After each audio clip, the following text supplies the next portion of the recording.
Today, we're going to explore how to download all keywords from Ahrefs. To begin, navigate over to the Site Explorer and give it a click. Once you're inside, direct your attention to the search bar and enter the website domain you wish to investigate. After you've typed in the domain, go ahead and click on the search option.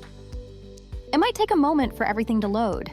Once it's ready, locate the option labeled Organic Keywords and click on it. When it's finished loading, you'll be presented with a few options to explore. If you'd like, use the filters to exclude any high KD keyword difficulty keywords. Feel free to adjust the organic traffic to suit your preferences. After setting your preferences, apply these settings. Then proceed by clicking on Show Results. Next up, look for an option called Export. Give that a click. To wrap up the process, click on the Export option once more. Thank you.